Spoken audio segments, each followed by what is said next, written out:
If you think modern day witches are sacrificing baby goats and brewing green potions, you will be very wrong. In fact, modern day witchcraft is marketed as innocent, and many of you probably have engaged in it without realizing it. It's a slippery slope that can be very enticing to many, even Christians. Ramya was one of them. Here's how she got seduced into becoming a witch.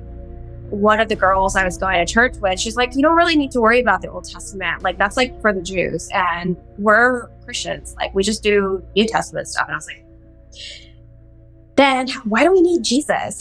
Like, why is sin bad? And I was so confused. And I'm like, well, maybe I was just supposed to be Christian for like this past year, and now I'm going to go try something else. And I don't know where this got in my head, but I started desiring crystals. It wasn't a thought somebody gave to me. It was, I was just genuinely drawn to crystals, which led me to an occult supply shop, which led me to other practices, which led me to Akashic records, which led me to tarot cards, oracle decks, divination, scrying, mediumship, Doreen Virtue, who is now a Christian, by the way, praise the Lord.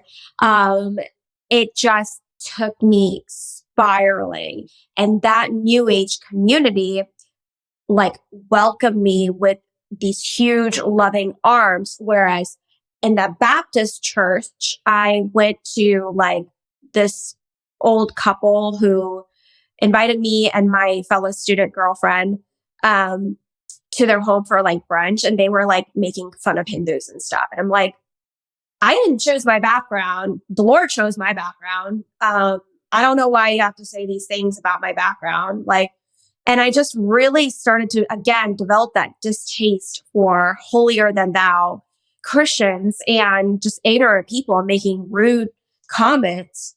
And through this like occult supply shop, I not only was received with open arms, I was received very well into the spiritualist church, which all of them are technically Christian, but you'll walk in and there'll be a cross, but then they'll have like a banner with like chakras. And they were mixing and matching different forms of spirituality. And I quite like that, because now I didn't have to choose between Hinduism and Christianity, because I had never come clean to my parents about it either. Like, I never shared it with my parents. They just thought I was Hindu. So that was the community I became a part of. And I didn't know at the time, the place that I went to med school was 1 hour away from the largest congregation of mediums in the world. It's called Lilydale Assembly in Cassadaga, New York. And so I started making pilgrimages to Lake Cassadaga and staying at Lilydale Assembly, and just started mingling with the mediums and started taking classes, started going to their healing temples and doing all this crazy stuff.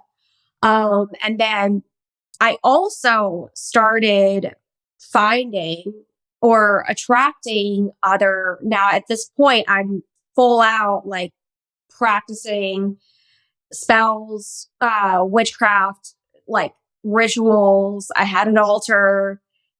And now I was attracting more witches into my life. And there's a lot of witches that work at MAC Cosmetics. And I found one awesome lady who also was a witch at the counter, and I had a great connection with her. And there was no MAC Cosmetics in that town that I was living in. So she would actually be my person, and she would package up these beautiful orders for me, and she would put in all this extra stuff for me that she had access to and send it to me. And we became very close friends. And she introduced me to like a modern day coven there. So I had like a modern day coven in my hometown when I visit home.